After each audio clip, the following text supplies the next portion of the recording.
Okay, this is a test run, so thank you all for being part of this. And this is part of MOPA's new initiative, MOPA Connects. And we've had two lessons today, earlier, one at 10 o'clock for adults, related to drawing on photographs, referencing the artist Choo, who is in our current exhibition. And then a version of that designed for young people at 1 o'clock. And for a select invited group, we are launching Winescapes with artists, or as I like to refer to it as Winescapes with artists. So it's 2 o'clock. You can pour yourself a glass of wine and join in. This is a disclaimer. Most of you know that I don't drink wine. So this is actually cranberry grape juice with a shot of vodka in it. But just to carry on the sense of Winescapes. And we will be doing this on a weekly basis, inviting various people to talk for 20 minutes about their work and their relationship to the museum, and hopefully engage with your comments as well. So first, at our launch today, we are meeting with Tiffany Wai-Ying Beres, who is an art historian and Asian art specialist who was based in Beijing for nearly a decade. She's curated over 30 exhibitions around the world, and she was our very special guest curator for our latest Pacific Rim exhibition, Out of the Shadows, Contemporary Chinese Photography. A number of you were able to join us for the opening, and you probably received a link to the time lapse of installation of our two exhibitions that went up at that time. But what we want to do is continue the opportunity to know that MOPA is now a virtual museum, and we want to be able to share with you what's going on at this time. So anyway, I just wanted to let you know that we are in talks. My people are talking with his people, but we're talking with the artist Jono Rotman for next week's Winescapes. And Jono is a New Zealand photographer based in the United States, and he will be our next The Artist Speak series. And so hopefully we will see you back here in a week's time with, and we'll send you some of his images so that you have a good sense. So Tiffany, welcome, and it's good to see you. And you know, we did a test run yesterday and it went really well. So bear with us, and I think you'll have a fun time this evening. So Tiffany, I'm going to start with a quote that I used in my foreword for the book. And the book is Out of the Shadows, which is contemporary Chinese photography. And so I'm glad we have a fabulous document of the project. But the quote is from the photographer Arthur Rothstein. And he said, "Photography is a universal language, transcending the boundaries of race, politics, and nationality." And in many ways, this exhibition is really a good example of that. I thought we could talk about that, but also maybe about the process that led us to having this fabulous exhibition. Sounds good to me. And thanks for this opportunity. It's really fun to get a chance to talk to all of you and see so many familiar faces, including many that were instrumental in putting this show together. Just like Deborah, I brought what looks like rosé, but it's actually pomegranate tea. So cheers to everyone. And yeah, just happy to chat and talk about this show, which as Deborah mentioned, is very timely, and it's, I think, now more than ever relevant to what's going on in the world, because we are a globalized world. Art plays such an important role in in communication in general. And this show was 2 years in the making. It began with some artists visiting San Diego, chatting with Deborah and myself, introducing their artwork, and it grew into, you know, a project with 9 artists, and spanning like a century of Chinese photography. So the goal has always been with this show to show a different, with this exhibition has always been to show Chinese photography in a way that's never really been seen in the United States before, and to hopefully let all audiences access some of the universal themes that deeply are deeply important to the Chinese aesthetic tradition. So one of the things I'd like to add is I talk a lot about the fact that we use art as a means of communicating across cultures and across language and across boundaries and borders. And considering the situation that we're in now, I think it's incredibly important to really emphasize this conversation, because I'm extremely distressed at the way that China's being painted so negatively. It could be any country. And to be able to perpetuate these notions that are really wrong, and to be able to use art to open the dialogue is important. For those of us that took the trip, the collectors group, we went to China in October of last year, and well, September into October, and we were able to meet with 9 artists. 6 of them were in the show, so there's 9 artists in the current exhibition. We went to their homes, their studios. It was really an opportunity to engage with the artist one-on-one. And again, that's a way of learning about their work and learning about them, and beginning to understand a culture that is very different from our own.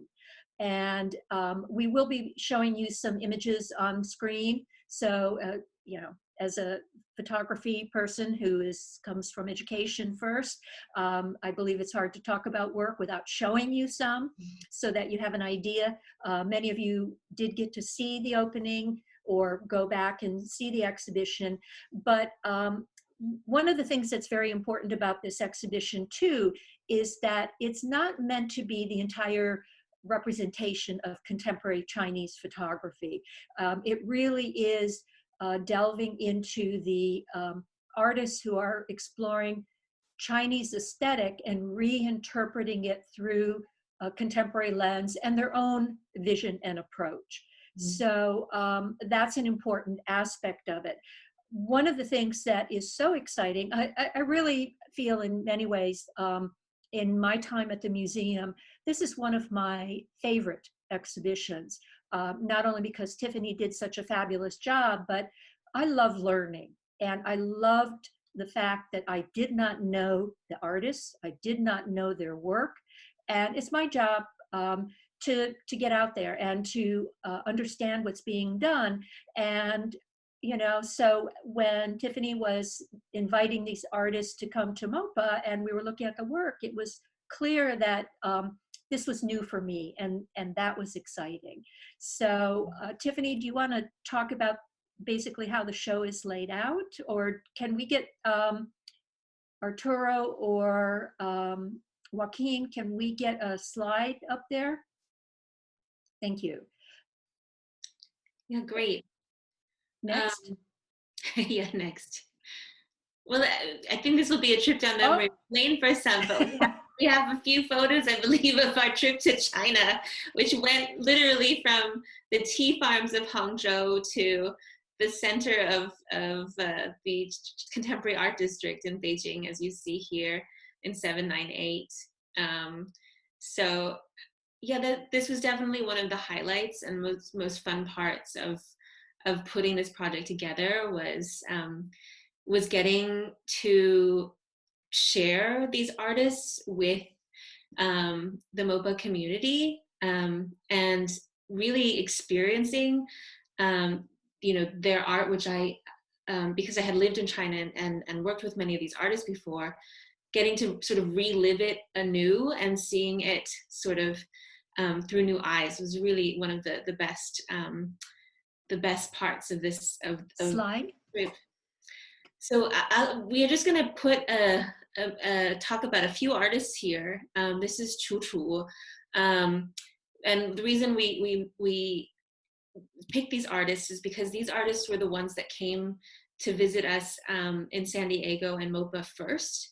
And I think that says a lot about the global community that we live in, because a lot of these artists, while they are really thinking deeply about their own heritage and their own artistic voice related to history, they also, all of them, see themselves as contemporary global artists, and they're interested in talking to global audiences. So that's why it's a lot of fun to share their art with the world and to let it be seen. So Choo here is a master calligrapher in this kind of cute photo that I selected. But while we visited her studio, in the next slide, you can see her giving a demonstration of, this is kaishu, it's cursive calligraphy, which is very difficult to do in the moment, and painting on the wall. And so she trained with the most famous calligrapher in China, has her PhD, and her artwork, if you can continue, Arturo. Oh, here's Kathy, learning, taking lessons. Yeah, hopefully she's here. We're trying to encourage her to pick up the brush as well. And here she is modeling. You can see the different script here. This is seal script, so it's a very ancient kind of characters. Chinese characters have about 3,000 years of history, so it's gone through several evolutions, from the very cursive to pictographs at the beginning. So you can see some experimentation. And her artwork, if you go to the next slide, is very interesting because it combines photography with calligraphy. Choo received her master's, I believe, in photography, so she's also very passionate about that form of art as well. And this is a series that she has done where she takes images of nature, and in the shadows of these images, she prints them onto traditional Xuan paper, which you would normally use for painting or calligraphy. And then she writes in the shadows of her subjects quotations, excerpts from philosophers and scholars that she finds are really interesting and make an interesting dialogue for these pieces. So in this particular piece, which is called Camphor, The Universe in a Nutshell, she's actually taking quotations from Stephen Hawking's book, The Universe in a Nutshell, and hiding them, as it were, sort of in the shadows. So it really creates this multifaceted dialogue for both the audience and herself to sort of communicate with these great learned figures, but also with nature itself. So one of the things that's very interesting about her work is that in this series, she's also mounting them on silk scrolls. Mm-hmm. So these are one-of-a-kind images. If you look closely at the enlargement down at the right-hand side, you'll see her name chop and in red, and they are really, really quite lovely. And so it's this interesting combination of a traditional art form, calligraphy, interpretive in the style that she's using and what she's quoting or depicting. And at the same time, these are inkjet prints, right? She has a large inkjet printer, and then she's presenting it on a silk scroll in a very traditional way. So I just wanted to add that kind of technique to it. So and then going back to your point about the global conversations, I mean, the fact that she's quoting from Stephen Hawking and other notable poets and philosophers, again, goes to this idea of sharing knowledge and creating bigger discourses. Okay, next. Oh, This is the work of Shao Wen, who is a very different kind of photographer.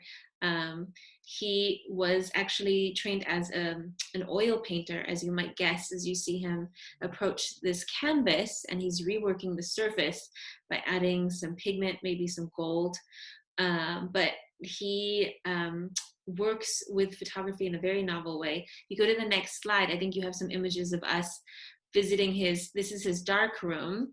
And you can kind of, I think Deborah can explain the darkroom process better than I can. But what he does is he works with emulsions on huge canvases, monumental. We have 3 works by him in the show, 2 of which are, I would consider his medium to small size, but he works with huge, he preps and then prints on canvas primarily. And his whole process and artistic idea is this sort of interest in working with nature, capturing sort of moments of nature again, but in a very particular way by working on the surface and creating these very tactile images for audiences to see. So in terms of the darkroom, you can see that he has quite large sinks to work with. He has a very large printer, and he's processing work in the sink as we see it. So I was very envious of his darkroom, and but then he continues to work on the surface of the prints afterwards. So you could speak a little bit to that, Tiffany. Yeah, absolutely. So this is a really interesting piece that's in the show. It's called Large Cross, and it's actually composed of multiple negatives, which he's refigured into sort of an idealized landscape. And what he does is not only to work with multiple negatives, he scratches the negatives. As I mentioned, he has a very particular printing process. But then once the pieces come out, he continues to work the surface. So it's a little bit hard to see in this reproduction, but in the middle, you might be able to sense a little bit of green.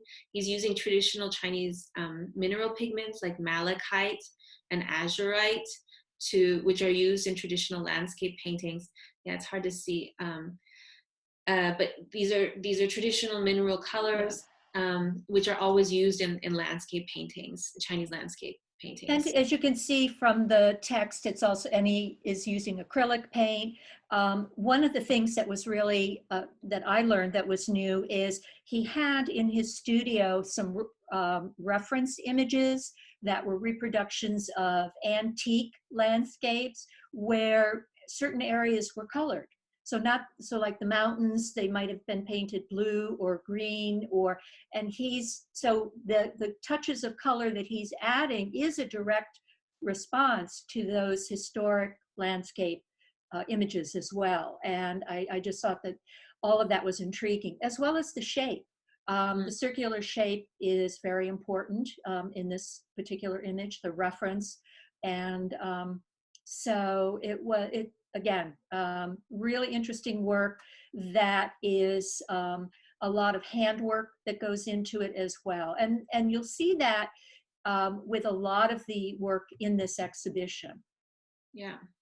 And just to, again, bring it back home, so when Shao Wen visited us in San Diego, I think he was bringing his son to like visit schools or something like this. So he was in town for completely different reasons, and it just happened that we could bring him to MOPA to see the space as well. Great. Well, Wang Yingde is I think one of all of our favorites. He's a Beijing-based artist, a former photojournalist, but who's always been really intrigued by this idea of sort of perception and how we understand images perceptually. Again, going back to some of the bigger themes of the show, these ideas of nature, kind of the sort of the transient evanescent qualities of nature, and how those are kind of, this idealized nature is captured in visual form. And so you can kind of get a sense here. The series that we brought to the show is all about creating images through shadow. So I think in the following images, you'll get a sense Oh, of this is in his studio and the studio. Yeah. yeah. Um, so, oh, if you go back to this one, you can kind of see directly. These horizontal rows are actually Color transparencies. transparencies. So now it's horizontal, so you're not really getting the full shadow. But the moment it's turned perpendicularly, the cast shadow actually produces the image.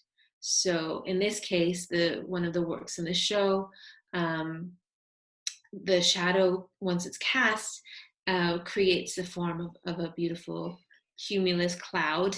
And one of the fun things about seeing these works up close is you really, it just defies your expectations, I want to say. And as you move, you get a different image. If you turn off the lights, you get a different image. So it's just this really fun interactive series that really plays with the idea of, you know, what is an image? How do we understand The what subject matter is really important too, because he's dealing with landscape traditions. So here you have air, we have land, I guess, or water? nature and water. And this, and he uses a computer to estimate the, you know, the how to make the transparencies, because truly specific lights are required with this artwork. So as John Dolstadt knows, because he, well, actually, you may not have it yet. They have to be at a certain angle. I don't have it yet. And a certain distance. Otherwise, it changes and you start seeing white space between them. So it's every aspect is really important to how you view it. And as Tiffany mentioned, if you turn the lights off, the image actually disappears. So it's a really fascinating experience. And just to continue with the variety in the show, oh, and Wang Ning does. Sorry, just to go back to the last artist again. He was visiting San Diego with his long-term partner, who happens to be American, and yeah. So again, our community of artists is so small, but we're all linked in some way. So the next artist is actually the youngest artist in the show, Ni Youyu, and you have a very, I think, descriptive image of him at work here. With his collections. He's an avid collector of snapshots. Well, yes, exactly. Old snapshots. So he goes, when he travels around the world, he visits sort of antique markets and street fairs, and he looks for antique photographs, most of which are anonymous. So he's the only artist in the show that really is a photographer in a way that, but he doesn't actually use a camera, nor does he take his own photographs. So what you see him doing here is sort of culling through his stacks of images, trying to find similarities, points of unison, which he then recombines into a composite image. We can kind of see in the following steps how that's done. So he appropriates other imagery to make his one-of-a-kind pieces. And as you see here, as they're closing in and enlarging. I think the next shot is actually better. Okay. So next, yeah. There we go.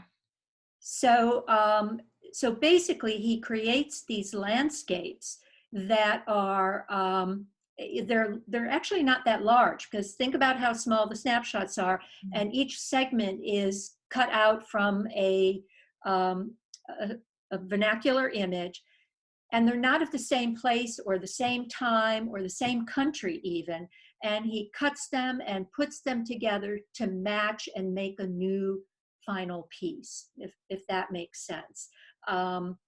They're really quite wonderful, and I think very, very special. But yeah, they're I mean, he's just also really intrigued by this idea of sort of universality and about how you know, photography in all of its forms, how we interpret it, and it's a kind of clever way of thinking about photography. But in the Chinese painting tradition, when you see a landscape, it's never, when you see a painted landscape, that is, it's never usually meant to capture a specific place or a specific time.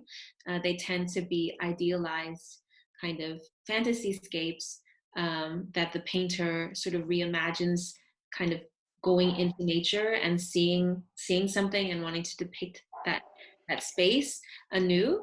So in a way, Niuyu is doing that by taking sort of pieces from other landscapes and finding the sort of harmony in all of these pieces that can then be remade into an idealized space. So in this case, the ideal Lake Tai, which is a traditional lake in southern China, known for its rocks.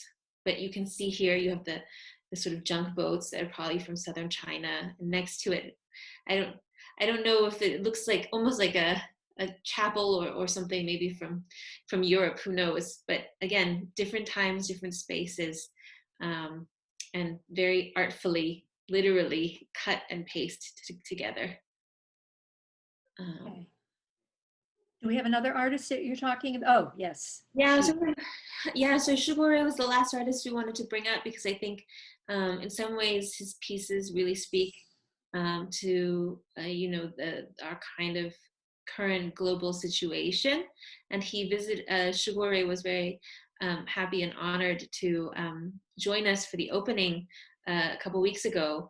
So this is you can see him here with one of his with his pinhole camera it's like the actual pinhole camera that he's created. Each of his pieces is made is a unique piece that he makes through the traditional pinhole camera technique, where there's just a single hole, which is and the light is exposed over a long period of time onto photographic negative, so that the photograph is the negative. Well, he uses photographic paper, which makes a paper negative. And if you look at the front rectangle, the black tape, that's the lens. So it is a pinhole. And the light would be projected through onto the photo paper, which is from a roll of photo paper. And so it's a set size. It can be different lengths, but the width is specific. So if he's doing it vertical or horizontal, the shape of his camera is going to change. And so that's why it's so temporary looking, tent-like, because he does adjust it to what he needs. And I'm sorry to jump in, Tiffany, but it can take hours to make an exposure. And for him, part of the process is he spends time inside the camera meditating. So it's not just snapping a picture, it's not just grabbing an image, a lot of the phrases that are used in photography, but for him, it's an entire way of being, of thinking, and experiencing to make his final image. Yeah, that's absolutely right. I think, again, one of the themes in all of these artists is they consider photography and its potentials as sort of how do you make the medium more personal, but also this issue of time and capturing some of the slowing time down and kind of thinking about the ephemerality of certain things. So if you look at some of Shouray's work, I'm trying to remember which one we included here. I think it's next slide. It's an image of Beijing, yeah. So this is an image of Beijing that was taken just before the Olympics in 2008, when Beijing was at its height of development. And you can see on the left the construction of the CCTV tower, which is this sort of Escher-like building, which has these two projectile sky spaces that connect at an oblique angle. And so this exposure lasted several days, and he actually rented an apartment facing facing this scene in order to capture it. But part of the reason he chose this space, and I say chose because Shouray spends months researching each of his locations and trying to decide where he wants to go, is because he wanted to sort of capture and slow down, the breakneck pace of China's global development. And you can see in the image, there are no cars, there are no people. It's sort of eerily abandoned.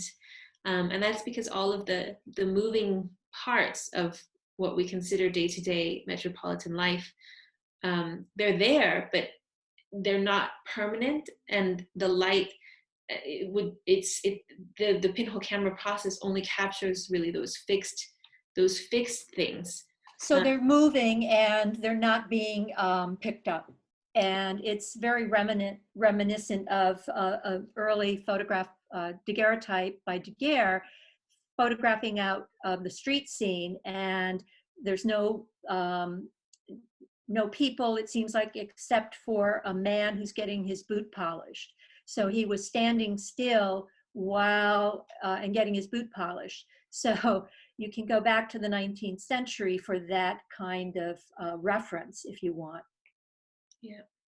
So in the next slides, I think, I'm trying to remember. Oh, this is the other piece that we have on display, which is actually a triptych, which in this case has been brought together for us to better appreciate. But this is really highly reminiscent of traditional Chinese landscapes. Again, the mountainscapes, mountains and water that we often see. And this is a monumental piece. And you can see here, it's over 4 meters long. But what he's taking a picture of here is the Three Gorges Dam immediately after its completion. And what that means is this landscape that we're seeing, albeit beautiful, is a completely man-made landscape. The water level is much higher than it was even a year ago when, as the artist points out, there were villages, millions of people that had to be relocated, nameless sites and relics that were also flooded, because all in the name of progress to build the largest hydroelectric dam in the world. So these are some of the ideas that Shouray is thinking about when he's selecting his sites. So I just want to interject here. We have gone over 20 minutes. I'm having fun. And but if anybody has a question or comment, can we hear them, or do we need to take them on a chat? I don't know. We can hear them. Let me unmute participants. Okay. So yeah, I think we should recommend that if somebody has a question, go ahead and use the raise hand feature. You'll find that under the participants section. You'll be able to see a list of who's on the call, and there's a button that says raise hand. Go ahead and do that, and then Arturo can go through and prompt who's going to be asking the question. because some people, John, you're on mute. Okay. If not, we'll keep talking. Otherwise, I think we're almost done anyway. I think so. Yeah, go ahead, Tiffany. Do you have more slides, or was that the last one? One or two more slides, right? Okay. Yeah, and so this is an image of Shouray coming. This was taken at UCSD during a presentation that we did there at a panel discussion about the show. And just to come back to where we started about this idea of universal language and why it's important to do these sorts of international exhibitions. Even though he was the only, what Shouray said was that even though he was the only artist that was able, obviously for travel restriction reasons, to join us for the show, was that more than ever, it was really important to show how art communicates and how we can all understand and appreciate photography, which is this universal medium. And he was very humbled to be the representative for this cohort of 9 artists. And so I think the last image actually is probably from the opening. You can see him standing up in the back. He was very, very adamant on documenting everything. So on social media in China, you will see a lot of these images because it was very exciting for him, and he wanted to make sure he was the representative. So he was based in New York, which is why he could fly out. It was at the time where the COVID-19 had shut down a lot of China, and several of the artists that had tickets, they were canceled. And so he ended up being the one that could come out. And and also he said he had never seen lion dancers before. It's a Southern Chinese tradition. And he's from Beijing. So I encourage you to, when the museum reopens, the exhibition will be there to see it in person. And it's, part of the conversation that is really important to have right now. So I appreciate all of you joining us, and thank you. We'll look forward to your comments, letting us know if this should be, thank you, John. I like your landscape. Is that China behind you? And yes, that's China. Yes. On our trip. Perfect. And again, it's just nice to be together face to face. So we're happy to continue producing these kinds of opportunities. And again, Tiffany just did a fabulous job with this. And so yes, a round of applause. And we also picked the time because we do have people from the East Coast that have joined us. So it might be a little early for West Coast folks to be drinking. It's definitely early for me. I might have to switch just to juice and next time. But again, we hope it works out and is a nice way to kind of begin to end a Friday. So thank you all. I have 2 questions. Yes. So I don't see Mike. the raise hand feature, so I'll raise my hand. Okay. First of all, you did a Facebook session earlier today. Yes. Is that recorded so we can watch it? Yes, it is. It is available on video. And we're also, so the museum closed, 2 weeks ago now? And so it's, and this week the push has been to kind of reach out to all of you, but to also begin to develop this programming. So what you saw today, Friday, was all a debut.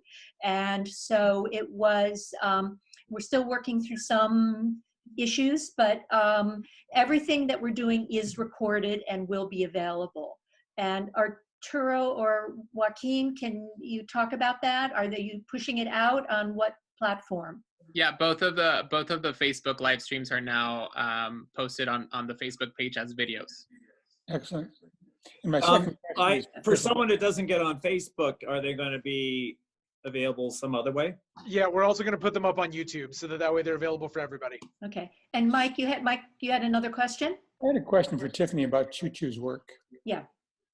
So if I remember correctly, the 4 scrolls that were hung, 2 of those were Stephen Hawking's text. Yes. In the shadows. And the other 2 were from the Book of Odes. Yes. Which I think is ancient Chinese poetry. Yes, exactly. The I Ching. So maybe predating Stephen Hawking's by 2,000 or 3,000 years. 2,000 years.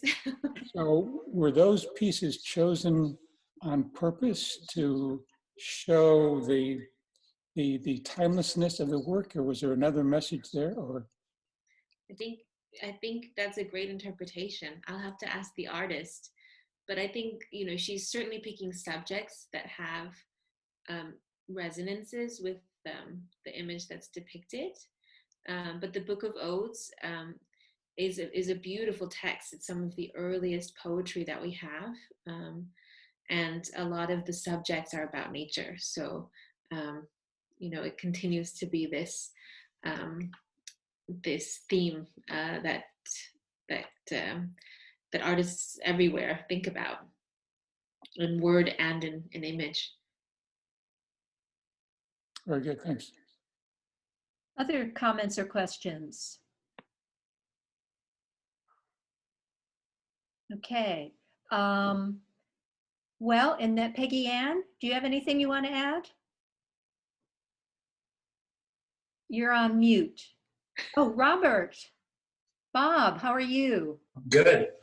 Sorry, my lighting in here is terrible, but That's okay. I just wanted Come Yeah. out of the shadows. it's all shadows. Probably a good thing in my case. Yeah, I just want to say I think it's a fabulous thing that's just happened, and I hope it continues.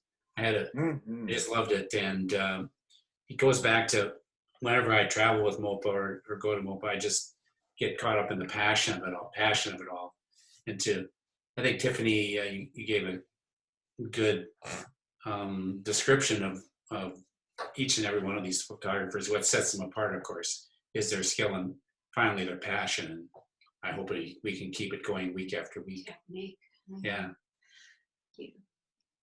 Well, great. And again, it's lovely seeing all of you, and it's wonderful to share this with you and to let you know that MOPA is here and we're working hard. So, you know, we want you to know that we're part. Yay! Thank you.